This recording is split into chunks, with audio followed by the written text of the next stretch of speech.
What's up YouTube, MCool40 here. I wanted to show off this Aqua control deck.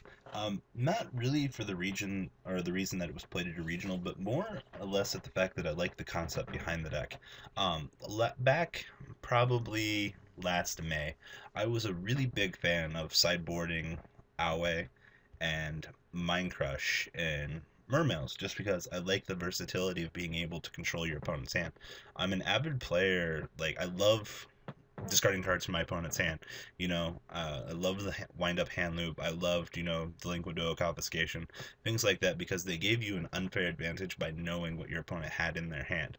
I really like this deck just for the aspect that it does have control in it with the already built-in Mermail engine, which is really good. So let's talk about this deck profile. He is playing the Undyne engine, which kind of saddens me a little bit because I don't like Undyne.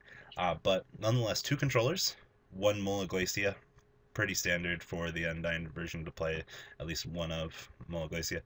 Two titles for the graveyard control for this guy.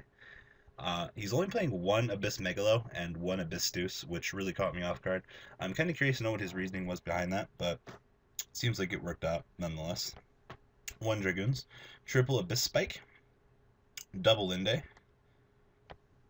triple Marksman, two Undyne, Fishborg Archer, which seems really good in this deck, double Max C, and then that one of Diva, and then triple Heavy Infantry brings us to a close on the monster lineup. For the spells, Allure of Darkness. This is the other sad card that saddens me about playing Undyne, just because Allure with your two targets just never seems okay.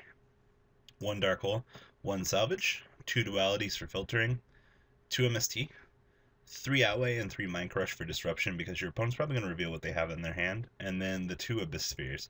His extra deck, one Blader, Scrap Dragon, Gungnir, Black Rose, Dulorian, Cataster, Armor, Gaio, Dracosac, Big Eye, Dweller, Acid, Leviathan, Levier, and Zen Mains. His side deck, two Crows, which is gaining popularity in this format, one MST, two Malcats, one Bottomless, two Miahos, one Torrential, two Prison, two Walls, and two Gozens. So I really like this deck, like I said, for the concept behind it. The deck still does what Mermails do best, but you still get a floating hand engine to disrupt your opponent's plays, which makes it a little bit more interesting of a deck. But nonetheless, guys, tell me what you think about this in the comments section down below.